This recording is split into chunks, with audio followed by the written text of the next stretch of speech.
शुक्रवार के दिन सुनी जाने वाली माता संतोषी की कथा। यह सिर्फ एक कथा नहीं, बल्कि माता के भक्त की प्रेम और विश्वास की कथा है। अगर आप शुक्रवार का व्रत करते हैं तो शुक्रवार की व्रत कथा अवश्य सुननी या पढ़नी चाहिए। एक गांव में एक बुढ़िया रहती थी जिसके 7 बेटे थे। 6 बेटे कमाने वाले थे और एक बेटा निकम्मा था। बुढ़िया माँ 6 पुत्रों का जूठा 7वें पुत्र को देती थी। 7वां पुत्र एक दिन अपनी पत्नी से बोला, देखो मेरी माता का मुझ पर कितना प्रेम है। वह बोली, क्यों नहीं, सबका जूठा बचा हुआ तुमको खिलाती है।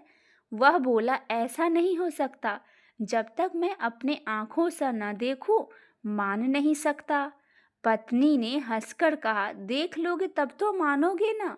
कुछ दिन बाद एक बड़ा त्योहार आया।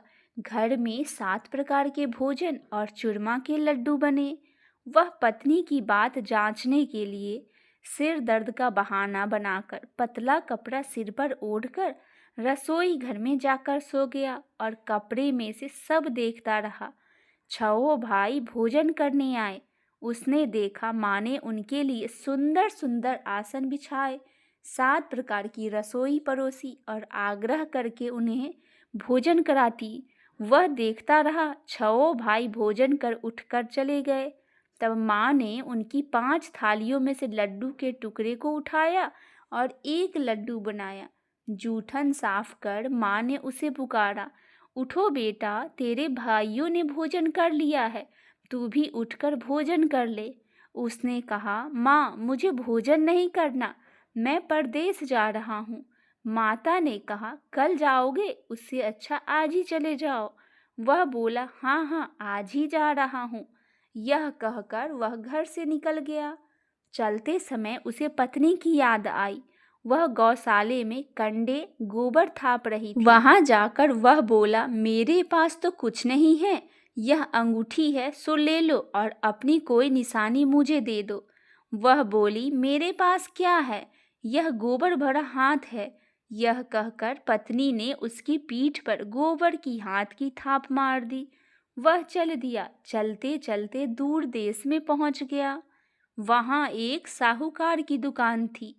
वहां जाकर बोला, सेठ जी मुझे नौकरी पर रख लो। साहूकार को नौकर की सख्त जरूरत थी। साहूकार ने कहा, काम देखकर तनख्वाह मिलेगी। उसने कहा, सेठ जी जैसा आप ठीक समझो। उसे साहूकार की यहाँ नौकरी मिल गई। वहाँ वह दिन रात काम करने लगा। कुछ दिन में दुकान का लेन देन, हिसाब किताब, ग्राहकों को माल बेचना, सारा काम करने लगा। साहूकार के 7-8 नौकर थे। वे सब चक्कर खाने लगे, लेकिन उसने अपनी लगन और परिश्रम और ईमानदारी से सभी को पीछे छोड़ दिया। उसे अपने किए का फल मिला। सेठ ने भी उसका काम देखा और 3 महीने में ही उसे मुनाफे का साझीदार बना लिया। परिश्रम करते करते 12 वर्ष में ही वह नगर का नामी सेठ बन गया और सेठ अपना सारा कारोबार उस पर छोड़कर बाहर चला गया। इतने में उसकी पत्नी पर क्या बीती वह आइए सुनते हैं। सास ससुर उसे दुख देने लगे। गृहस्थी का काम करवाकर उसे लकड़ी लेने जंगल में भेजते थे। इस बीच घर की रोटियों के आटे से जो भूसी निकलती थी उसकी रोटी बनाकर रख दी जाती और फूटे नारियल की नरेली में पानी दिया जाता था। इस तरह दिन बीतते रहे। एक दिन वह जंगल में लकड़ी लेने जा रही थी। तब उसे रास्ते में बहुत सी स्त्रियां संतोषी माता का व्रत करती दिखाई दी। यह वहां खड़ी होकर पूछने लगी, बहनों यह तुम किस देवता का व्रत करती हो और इसके करने से क्या फल होता है? इस व्रत के करने की क्या विधि है? यदि तुम अपने इस व्रत का विधान मुझे समझाकर कहोगी तो मैं तुम्हारा बड़ा एहसान मानूंगी। उनमें से एक स्त्री बोली, सुनो, यह संतोषी माता का व्रत है। इसके करने से निर्धनता, दरिद्रता का नाश होता है और लक्ष्मी आती है। मन की चिंताएं दूर होती है और मन को प्रसन्नता और शांति मिलती है। नीपुति को पुत्र मिलता है, प्रीतम बाहर गया हो तो वह शीघ्र लौट आता है। कुंवारी कन्या को मनपसंद वर मिलता है और चलता हुआ मुकदमा खत्म हो जाता है। कलह कलेश की निवृत्ति हो, सुख शांति होती है और घर में धन जमा हो, धन जायदाद का लाभ होता है तथा और भी मन में जो कुछ भी कामना हो यह सब संतोषी माता की कृपा से पूरी हो जाती है। इसमें कोई भी संदेह नहीं है। वह पूछने लगी, यह व्रत कैसे किया जाता है, यह भी बताओ तो बड़ी कृपा होगी। वह स्त्री कहने लगी, बिना परेशानी, श्रद्धा और प्रेम से जितना भी बन सके प्रसाद लेना। 5.25 पैसे से 5.25 आने तथा इससे भी ज्यादा शक्ति और भक्ति के अनुसार गुड़ और चना ले हर शुक्रवार को निराहार रहकर कथा कहना और सुनना। इसके बीच में क्रम न टूटे, लगातार नियम पालन करना। सुनने वाला कोई न मिले तो घी का दीपक जलाकर उसके आगे जल के पात्र को रखकर कथा कहना, परंतु नियम न टूटे जब तक कार्य सिद्ध न हो। नियम पालन करना और कार्य सिद्ध हो जाने पर व्रत का उद्यापन करना। 3 मास में माता पूरा फल प्रदान करती है। यदि किसी के ग्रह खोटे हैं तो भी माता 1 वर्ष में अवश्य ही उनको अनुकूल कर देती है। कार्य सिद्ध होने पर ही उद्यापन करना चाहिए, बीच में नहीं करना चाहिए। उद्यापन में 2.5 सेर का आटा, खाजा तथा इसी के अनुसार खीर तथा चने का साग बनाना। 8 बच्चों को भोजन कराना। जहाँ तक मिले देवर, जेठ, भाई, बंधु, कुटुंब के लड़के लेना, न मिले तो रिश्तेदार और पड़ोसियों को लड़के को बुलाना। उन्हें भोजन कराकर यथाशक्ति दक्षिणा दे। माता का नियम पूरा करना। ध्यान रखना उस दिन घर में कोई खटाई न खाए। यह सुनकर वह वहां से चल दी और रास्ते में लकड़ी के बोझ को बेच दिया और उन पैसों से गुड़ और चना ले माता की व्रत की तैयारी कर आगे चली। रास्ते में संतोषी माता के मंदिर में जा माता के चरणों में लौटने लगी और विनती करने लगी, माँ, मैं दीन हूँ, निपट मूर्ख हूँ, व्रत के कुछ नियम नहीं जानती, बहुत दुखी हूँ। हे माता, मेरा दुख दूर कर, मैं तेरी शरण में आई हूँ। माता को दया आई। एक शुक्रवार बीता कि दूसरे शुक्रवार को ही उसके पति का पत्र आया और तीसरे शुक्रवार को उसका भेजा हुआ पैसा आ पहुंचा। यह देखकर जेठानी का मुंह सिकुड़ने लगा। इतने दिनों बाद इतना पैसा आया है, इसमें क्या बड़ाई है। लड़के ताने देने लगे। काकी के पास अब पत्र आने लगे, रुपया आने लगे। अब तो काकी की खातिर बढ़ेगी। अब तो काकी बुलाने से भी नहीं बोलेगी। बेचारी सरलता से कहती है, भैया, पत्र आए, रुपया आए तो हम सबके लिए अच्छा है। ऐसा कहकर आंखों में आंसू भरकर संतोषी माता के मंदिर में जा मातेश्वरी के चरणों में गिरकर रोने लगी। माँ, मैंने तुमसे पैसा नहीं मांगा, मुझे पैसे से क्या काम, मुझे तो अपने सुहाग से काम है। मैं तो अपने स्वामी के दर्शन और सेवा मांगती हूँ। तब माता ने प्रसन्न होकर कहा, जा बेटी, तेरा स्वामी जल्दी ही आएगा। यह सुन खुशी से बावली हो वह घर आकर काम करने लगी और संतोषी माँ विचार करने लगी, इस भोली पुत्री से मैंने कह तो दिया है कि तेरा पति शीघ्र आएगा, पर आएगा कहाँ से? वह तो इसे स्वप्न में भी याद नहीं करता। उसे इसकी याद दिलाने के लिए मुझे ही जाना पड़ेगा। संतोषी माता ने उस बुढ़िया के बेटे को स्वप्न में समझाया, पुत्र, तेरी घरवाली बहुत कष्ट उठा रही है। यह बोला, हाँ माता, यह तो मुझे मालूम है, परंतु क्या करूं? वहाँ कैसे जाऊं? परदेश की बात है, लेन देन का सारा हिसाब किताब है, कोई जाने का रास्ता नजर नहीं आता। आप ही कोई राह दिखाइए कि वहाँ कैसे जाऊं। माँ कहने लगी, सवेरे नहा धोकर संतोषी माता के नाम लेकर के घी का दीपक जलाना और दंडवत कर दुकान पर जाना और बैठना। देखते ही देखते तेरा लेन देन चुक जाएगा, जमा का माल भी बिक जाएगा और सांझ होते होते धन का ढेर लग जाएगा। वह अगले दिन सुबह सुबह जल्दी उठकर उसने अपने मित्र बंधुओं परिचितों से स्वप्न में माता द्वारा कही गई बात कह सुनाया। वह सब उसकी बात सुनकर उसकी खिल्ली उड़ाने लगे। वे कहने लगे कि कहीं कभी सपने की बात भी सच होती है। एक बूढ़ा व्यक्ति बहुत समझदार था। वह बोला, देखो भाई, मेरी बात मानो। इस तरह सांच या झूठ कहने के बदले देवता ने जैसा कहा है वैसा ही करने में तेरा क्या जाता है। बूढ़े की बात मानकर नहा धोकर उसने संतोषी माता को प्रणाम किया। फिर घी का दीपक जलाकर दुकान पर जाकर बैठा।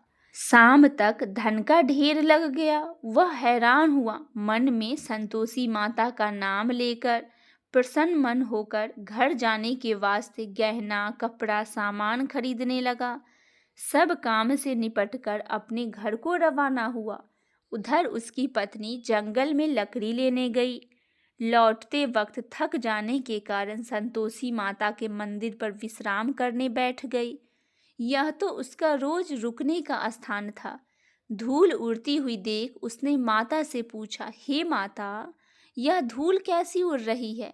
माँ ने कहा, हे पुत्री, तेरा पति आ रहा है। अब तू ऐसा कर, लकड़ियों के 3 बोझ बना।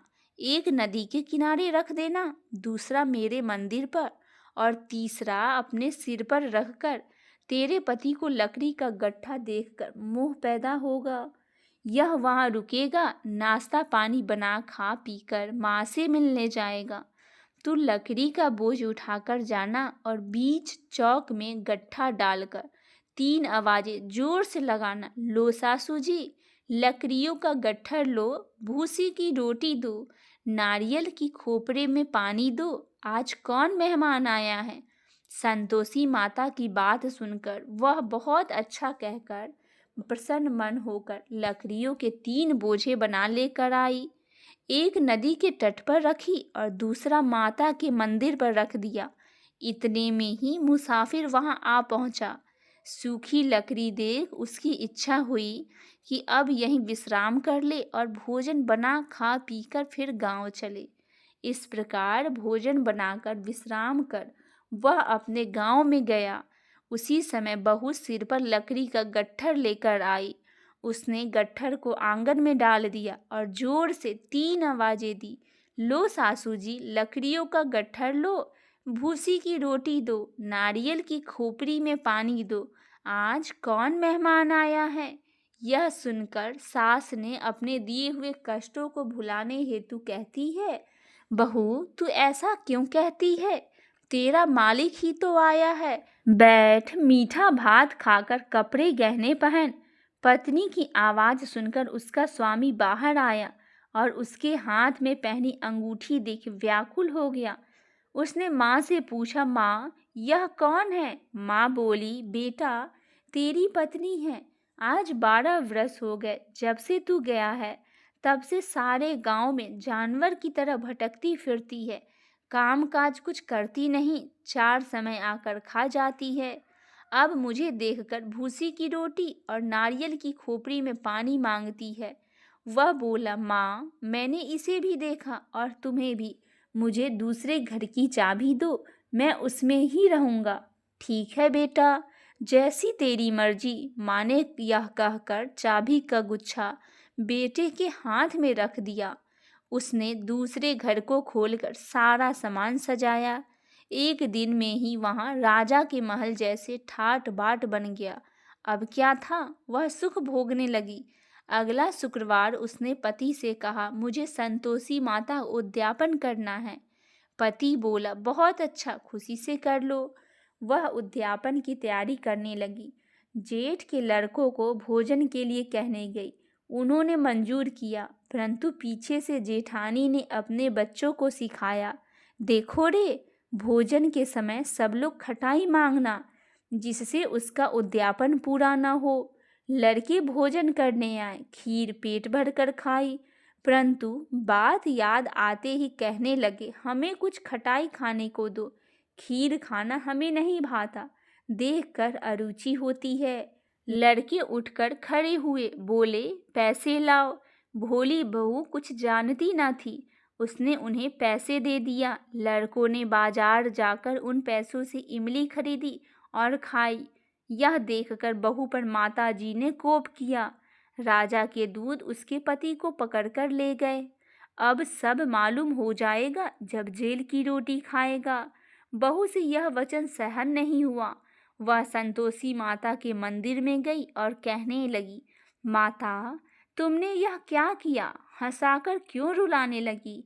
माता बोली, पुत्री, तूने मेरा व्रत भंग किया है। इतनी जल्दी सब बातें भुला दी? वह बोली, माता, भूली तो नहीं हूँ। कुछ अपराध किया है तो मुझे तो लड़कों ने भूल में डाल दिया था। माँ बोली, ऐसी भूल भी कहीं होती है? यह बोली, अब कोई भूल नहीं होगी। अब बताइए, मेरे पति कैसे आएंगे? माँ बोली, पुत्री, जा, तेरा पति तुझे रास्ते में ही आता मिलेगा। वह मंदिर से निकलकर बाहर आई तो रास्ते में उसे अपने पति को आता हुआ देखा। उसने पूछा, कहाँ गए थे? वह बोला, इतना धन जो कमाया है उसका कर राजा ने मांगा था, वह भरने गया था। वह प्रसन्न होकर बोली, भला हुआ, अब घर चलो। फिर अगला शुक्रवार आया।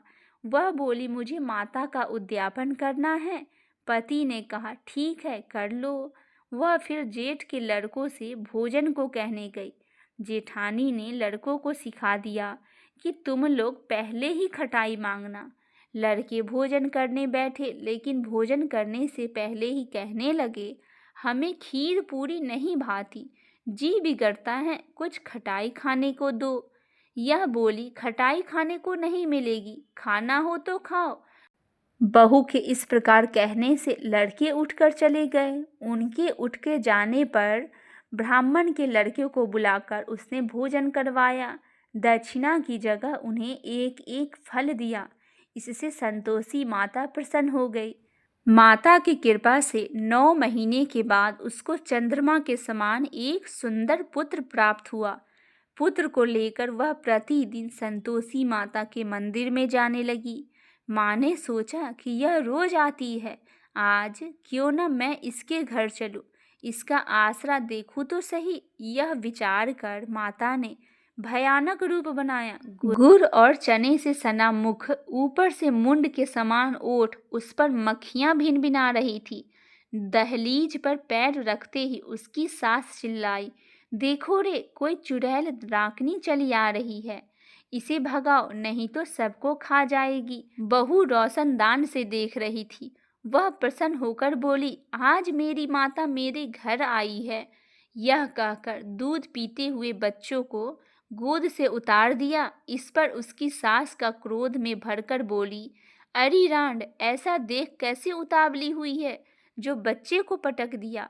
इतने में माँ के प्रताप से जहाँ देखो वहाँ लड़के ही लड़के नजर आने लगे। बहू बोली, माँ जी, मैं जिनका व्रत करती हूँ यह वही संतोषी माता है। इतना कहा उसने झट से घर के सारे किवाड़ खोल दिए।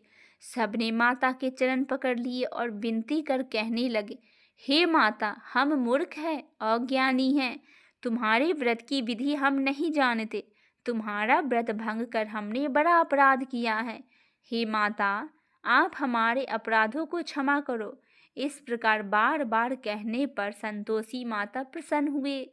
इसके बाद उसकी सास कहने लगी, हे संतोषी माता, आपने बहू को जैसा फल दिया है वैसा सबको देना। जो यह कथा पढ़े या सुने उनका मनोरथ आप पूर्ण करिए। बोलिए संतोषी माता की जय हो। आइए भक्तजनों, अब हम सुनते हैं संतोषी माता की आरती। जय संतोषी माता मैया, जय संतोषी माता, अपने सेवक जन की सुख संपत्ति दाता। जय संतोषी माता, सुंदर चीर सुनहरी माँ धारण कीनो, हीरा पन्ना दम के तन सिंगार लीनो। जय संतोषी माता। गेरू लाल छटा छवि बदन कमल सोहे। मंद हंसत करुणामय त्रिभुवन जन मोहे। जय संतोषी माता मैया, जय संतोषी माता। स्वर्ण सिंहासन बैठी चवर डूरे प्यारे। धूप दीप मधुमेवा भोज धरे न्यारे। जय संतोषी माता। गुड़ अरुचना परम प्रियता में संतोष कियो। संतोषी कहलाई भक्तन वैभव दियो। जय संतोषी माता। शुक्रवार प्रिय मानत आज दिवस सोही। भक्त मंडली छाई कथा सुनत मोही। जय संतोषी माता। मंदिर जगमग ज्योति मंगल ध्वनि छाई। विनय करे हम सेवक चरणन सिर नाई। जय संतोषी माता। भक्ति भाव में पूजा अंगीकृत कीजे। जो मन बसे हमारे इच्छित फल दीजे। जय संतोषी माता। दुख दरिद्री रोगी संकट मुक्त किए। बहुधन धान भरे घर सुखी सौभाग्य दियो।